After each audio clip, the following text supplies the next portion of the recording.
का जो 8 लाख करोड़ का लोन है वो माफ किया जाएगा, उनको फर्दर लोन दिए जाएंगे। यही बतानी सारी बातें जो है, एकमात्र वो साहसिक नेता है जिसने 2 दिन बाद ही कह दिया था कि नोटबंदी का फैसला गलत है, नीयत साफ नहीं है, जनता को नुकसान होगा। बिल्कुल सामने आकर जो कहा था, जबकि उस समय पूरा देश मोदीबाजी कर रहा था कि नोट बंद कर दिए, बड़े लोगों की हालत खराब हो जाएगी। उस समय ये साहसिक बात कहना कल्पना नहीं कर सकता था, और उस टाइम तो उनकी बड़ी भद्दू उड़ा गई थी। लेकिन धीरे धीरे उनकी सारी बात जनता को समझ में आई है कि वाकई मोदी जी जो है ये जुमलेबाजी के अलावा कोई काम करते नहीं है, जुमलेबाजी का इनका काम है। और बड़े बड़े जो व्यापारी हैं, बड़े बड़े जो इंडस्ट्रीज हैं, उनको ही पैसा देना चाहते हैं, आम जनता से पैसा वसूल करना चाहते हैं। पूरे 2.5 साल के अंदर ये जहां है वो सरकार, या राज्य में जहां जहां इनकी सरकार है, कहीं भी आम जनता के लिए कोई अगर काम किया हो तो मुझे आप बता दो, चाहे बीजेपी वाले बता दें। दिल्ली में पानी फ्री है, राजस्थान में फ्री है क्या? बिजली के दाम कम किए, दाम यहाँ बढ़ा रहे हैं, 4 गुना दाम कर दिए हैं, 15 लाख खाते मंगाए क्या? सर्विस टैक्स 2-2.5% बढ़ा दिया है, कभी स्वच्छ टैक्स के नाम पे, कभी किसके नाम पे लगातार लेते आ रहे हैं। हवाई जहाज का किराया तो कम कर रहे हैं, रेलवे का किराया बढ़ा रहे हैं। कौन सा ऐसा काम कर दिया कि आम जनता को राहत मिल गई हो? कौन से मेडिकल कॉलेज बहुत सारे खोल दिए कि जनता को बहुत सस्ते में वहां एडमिशन मिल जाए, जहाँ 1.5 लेकिन मेडिकल कॉलेज खोलने से नहीं, ऐसे कौन से काम कर दिए? टोल टैक्स के अंदर टोल नहीं होंगे, टोल में घोटाला। ये देखिए नोटबंदी घोटाला ये है। पेट्रोल पंप किसके पास है? 90% पेट्रोल पंप राजनेताओं के पास है, और उन्होंने नोट बदल करके सारा फायदा उठाया। अगर दम है मोदी जी तो मैं चैलेंज करता हूं, ये बैठे हुए हैं कि जब बैंक के अंदर पैसा जमा कराते हैं, स्लिप के अंदर हम सारा उसका भरते हैं डिटेल, 100 करोड़ कितने, 500 कितने, 200 कितने, जांच करा दो। किसी पेट्रोल वाले ने 100 रुपए के नोट जमा नहीं कराए, और जो 100 रुपए के थे वो सारे ब्लैक हुए। पता कर लो, इसमें तो कोई दो राय नहीं है कि वहां क्या हुआ। ये मोदी जी वाकई अगर भ्रष्टाचार को हटा जाते, नोटबंदी से नहीं, तो आपको लगता है कि जिस रूट पे मोदी जी चल रहे हैं उससे तो करप्शन और ये ब्लैक बढ़ रहे हैं दोनों ही। आप देखिए बैंक वगैरह में के अधिकारी इतने बेईमानी होते थे, हाँ। लेकिन चूंकि बेईमानी का मौका इतना ज्यादा मिल गया कि वो बेईमान होने लग गए। वरना बैंक वालों पर हर आदमी विश्वास करता था और ये मानता था, कुछ 1-2% छोड़ दें, बाकी बैंक ऑफिसर, बैंक कर्मचारी वो ईमानदार हुआ करते थे, वो बेईमान नहीं करते थे, ना उनको चांस मिलता था। लेकिन यह तो सरेआम चांस दे दिया, भाई आप तो करो, और जनता को बेईमान बना रहे हैं। पहला प्रधानमंत्री देखा मैंने पूरे वर्ल्ड के अंदर जो जनता से कह रहा है, बहनों भाइयों तुम्हारे खाते में जो पैसे आ गए 2.5 लाख वापस मत देना उनको, मतलब खुद खा जाओ उनको। अरे मुझे तब अच्छा लगता मोदी जी, हम सलाम करते आपको, आप कहते बहनों भाइयों जिन्होंने आपके जनधन खाते में जमा कराए उनके नाम बताओ, उनको हम जेल भेजेंगे। और फिर ये कहते इसमें से जो आज ऐसा करेगा उसको हम कुछ परसेंटेज जिससे दिया था तो अच्छा लगता। वो तो कह रहे पहले खा जाओ, और कोई दादागिरी करे तो मोदी जो चिट्ठी लिखे, ये की लैंग्वेज है, कोई दादागिरी करे तो कहना मोदी जी चिट्ठी लिख रहा हूं। इस ऐसा प्रधानमंत्री देश का होता है? मुझे आप बताइए। इस तरह की ताली बजा करके, सर कितना 125 करोड़ का देश है, प्रधानमंत्री एक गरिमा होती है, एक गरिमा से बात करनी चाहिए। अभी राहुल गांधी के बारे में जो कहा अच्छा लगता है, सर ये बताइए आप, एक प्रधानमंत्री के मुंह से वैसा सुन सकते? आप बात करिए, विचारिक मत में होते हैं, करिए, कोई दिक्कत वाली बात नहीं है, लेकिन इस तरह की बातें करना, अरे आपकी मुख्यमंत्री राजस्थान के अंदर भ्रष्ट नंबर 1 कौन नहीं आता भैया बताइए। चलिए अभी, लेकिन अब हम हटाना नहीं, आप ये भ्रष्टाचार का कभी मुद्दा उनके नहीं, यहाँ मुझे तो चर्चा करेंगे, मुझे तो ना कभी नहीं, मुझे तो मुख्यमंत्री कभी लाइन में लगती हुई दिखे नहीं। मोदी जी की मदद दिख गई, मोदी जी की माँ के पास पैसे नहीं है और वसूलों की बात है, बताइए मुझे आप। अरे जिनके 4-4 बच्चे उनकी माँ लाइन लग रही जाकर के, ये नौटंकीबाजी बंद करो भाई, नौटंकी नहीं, इस देश के लिए काम करो, आपको सलूट करेंगे। चलिए लक्ष्मीकांत जी आपने सुना आपके दोनों जो साथी हैं उनको, और नोटबंदी को लेकर के एक सीधा मोर्चा प्रतिपक्ष का ये है। देखिए अरविंद केजरीवाल पहले दिन से इसके विरोध में है कि नोटबंदी अगर ब्लैक मनी के लिए भी, कि उन्होंने साफ कहा था कि नोटबंदी का कोई रूट फिक्स नहीं है कि ये ब्लैक मनी या करप्शन सिस्टम से आउट होगा, नहीं होगा, क्योंकि सरकार खुद भी नहीं, खुद को पता नहीं है। लेकिन पूरे प्रतिपक्ष से सब लोगों ने ये कहा कि नोटबंदी अगर करप्शन या ब्लैक मनी के लिए लेके आ रहे तो हम स्वागत करते हैं, लेकिन इसका कुछ सिस्टम तो होना चाहिए कि आम जनता को राहत कैसे मिलेगी। सुप्रीम कोर्ट इसमें दखल दे चुका है, आप लोगों से जवाब भी मांग चुका है, जिसमें हियरिंग डेट भी अभी जल्दी है। इसमें सरकार से जवाब भी मांगा है कि आम जनता को राहत क्या दे रहे हैं, किस तरह से ये व्यवस्थाएं सुदृढ़ होंगी या सुधरेंगी वापस। ब्लैक मनी को लेकर के एक बात सामने आ रही है। 2000 के नोट पे अरविंद केजरीवाल ने एक सवाल खड़ा किया है कि जब 1000 और 500 के नोट से लग रहा था आप लोगों को कि ब्लैक मनी एक बड़े बल्क के रूप में आ सकते, तो 2000 के नोट में ऐसा कौन सा वायरस है जो बिल्कुल ब्लैक मनी को बाहर कर देगा। दूसरी बात, आज जिनके पास में पकड़ा जा रहा है पैसा, करोड़ों रुपए, वो किसी न किसी सिस्टम तो उनके पास में पहुंचा, ज्यादातर बीजेपी के हैं जिनके पास में पकड़ा गया। या तो इस ये होना चाहिए कि बिल्कुल एक ये बताओ बीजेपी की जिन्होंने पकड़ में आ रही है, साहब चले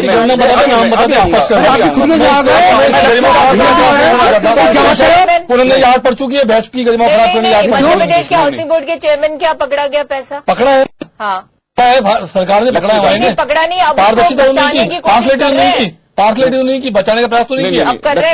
लक्ष्मीकांत जी 2000 रुपए के नोट को लेकर के बाबा रामदेव भी सवाल खड़ा कर चुके हैं कि हमारी समझ से बाहर है ये। देखिए, हो सकता है कि कुछ लोगों की समझ से बाहर हो। मेरा जहां तक मानना है कि एक अलग से करेंसी लाने की आवश्यकता थी इस देश के लिए, उस करेंसी का उपयोग उन्होंने 2000 के नोट के रूप में किया है।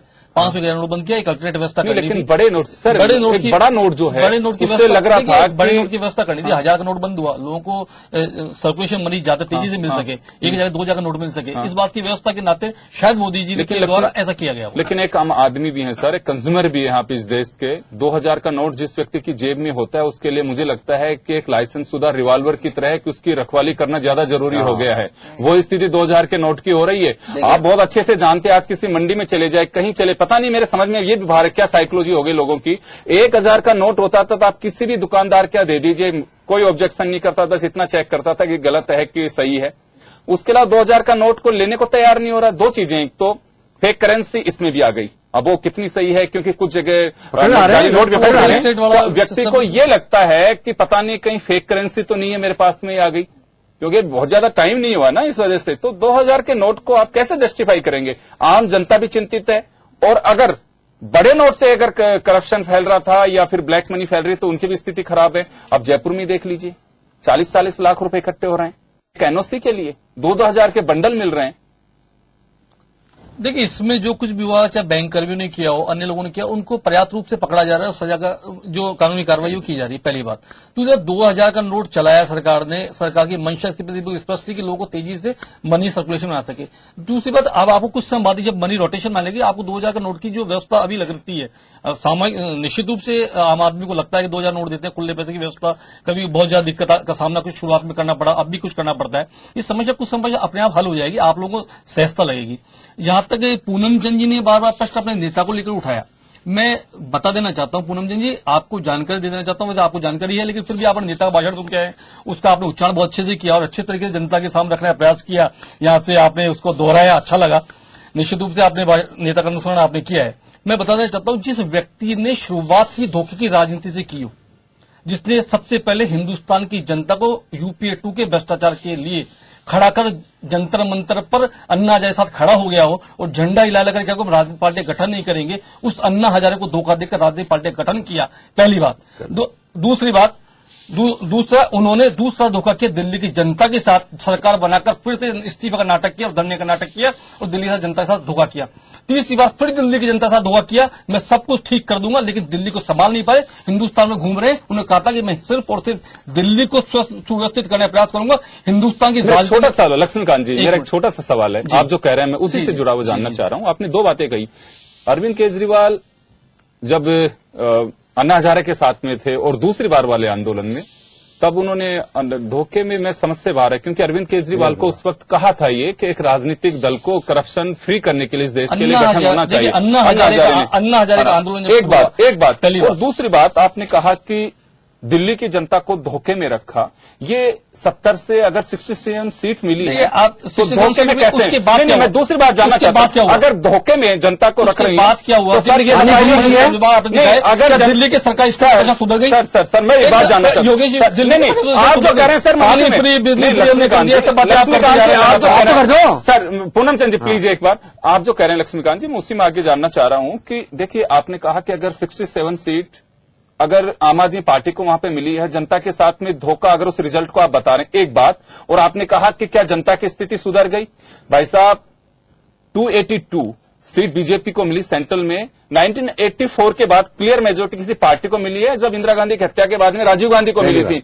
इसे क्या माना जाए? सारी चीजें 2.5 साल में पूरी हो रही है। जनता ने पूरी तरीके से आपको समर्पित कर दिया, आपको पूरा देखो समर्थन। मेरा ये मानना है बस, आप लोगों को चलो मैं कुछ मान रहा जी, हूं, हम अगर किसी की तरफ उंगली उठा रहे हैं, मानना चाहिए कि 3 उंगलियां हमारी तरफ भी हैं। आपका मानना हो सकता है, लेकिन मेरा मानना नहीं, आप जो करें सर आपका खुद का भी मानना है ये। मैंने कहा दिल्ली की जनता ने भरपूर समर्थन दिया। आप दिल्ली की जनता की सेवा करें, दिल्ली की जनता की जो आपको कहा है आपने, दिल्ली की जनता की सेवा का संकल्प लिया उसको पूरा करें, उसके बाद पूरे हिंदुस्तान की राजनीति करने का प्रयास करें, ज्यादा ठीक होता। पहली बात, हिंदुस्तान स्वतंत्र है, इसमें कहीं भी आप जा सकते हैं, आ सकते हैं, लेकिन किसी नेता पर मुद्दे से भटक गए। आप किसी, अब शायद मैं बोलता हूं तो मुद्दे भटक गए, नहीं, क्योंकि आप दोनों एक ही सिक्के के दो पहलू हो चुके हैं। मुझे लगता है कि राहुल गांधी के सोमनाथ जी तो अर्चना जी अपनी बातों कहने का प्रयास करते हैं। बात को नहीं, मुझे आप बताइए ना, दिल्ली के अंदर काम नहीं किया क्या हमने?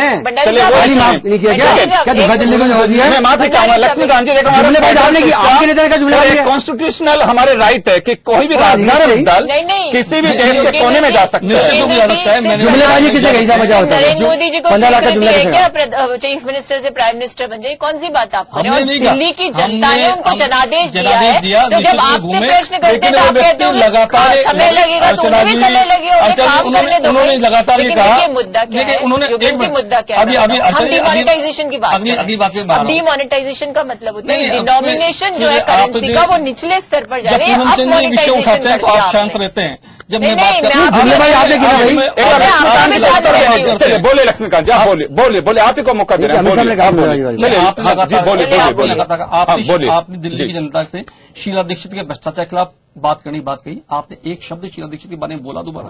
क्या उनको कटघरे का प्रयास आपने किया? नहीं किया। आज आप राहुल गांधी के स्वर में सुर मिला रहे हैं, उस समय यूपी 2 के भ्रष्टाचार को लेकर बड़ा आंदोलन खड़ा करके देश की जनता को आपने अपने साथ लिया, लेकिन उस पर आप तक एक शब्द बोलने का आपने प्रयास मुख्यमंत्री बनने के बाद नहीं किया। आखिर क्यों? ये प्रश्नवाचक चिन्ह है इन दोनों के राजनीतिक दलों पर। क्या दोनों राजनीतिक दल एक होकर इस देश की जनता को फिर से मूर्ख बनाने का प्रयास कर रहे हैं? मैं आप लोगों के पास में आऊंगा, थोड़ा सा ब्रेक के लिए रुक जाऊंगा, एक बार ब्रेक के लिए रुकूंगा, ब्रेक के बाद में वापस लौटता हूं इस मुद्दे पर। सर कितने बजे तक कर पाओगे?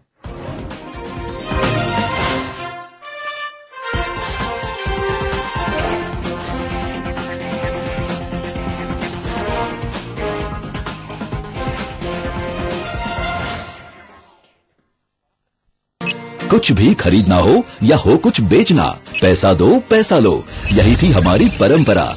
पर अब इसे बदलना है। अब डिजिटल भुगतान करने से मिलेगी छूट पेट्रोल पंप्स पर, रेल टिकट पर, बीमा प्रीमियम पर, टोल भुगतान पर, ऑनलाइन ट्रांजैक्शन चार्जेस पर और रेल दुर्घटना बीमा भी। यहाँ तक कि अब सरकार की किसी भी कंपनी को डिजिटल पेमेंट करने पर चार्जेस सरकार भरेगी। 1 लाख गाँव में पीओएस डिवाइस लगेंगे। करीब 4.5 करोड़ किसानों को रुपए किसान कार्ड मिलेंगे। व्यापारियों को कैशलेस कारोबार पर टैक्स में मिलेगी छूट। और हाँ, 25 दिसंबर से डिजिटल भुगतान करने पर लकी ग्राहक योजना के साथ हर रोज हजारों ग्राहक और डिजिधन व्यापार योजना के साथ हजारों व्यापारी जीत सकते हैं लाखों के इनाम और 1 करोड़ रुपए तक के मेगा इनाम भी। डिजिटल बनो, इनाम जीतो।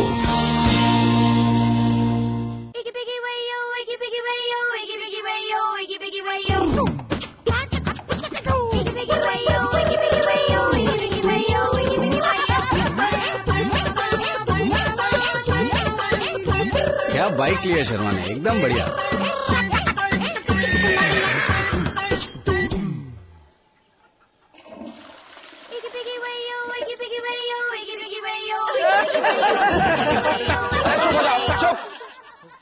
शर्मा जी के घर में टॉयलेट है पर आदत नहीं है।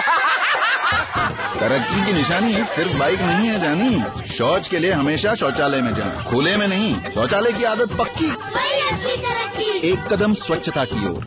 आज देश काले धन के खिलाफ एक जंग लड़ रहा है। डीमोनेटाइजेशन यानी पुराने 1000 और 500 के नोटों पर पाबंदी, जो कि काला धन, भ्रष्टाचार और आतंकवाद के खिलाफ एक जंग है। लेकिन कुछ स्वार्थी लोग अपने काले धन को बदलने के लिए भोले भाले लोगों के बैंक अकाउंट्स का गलत इस्तेमाल कर रहे हैं।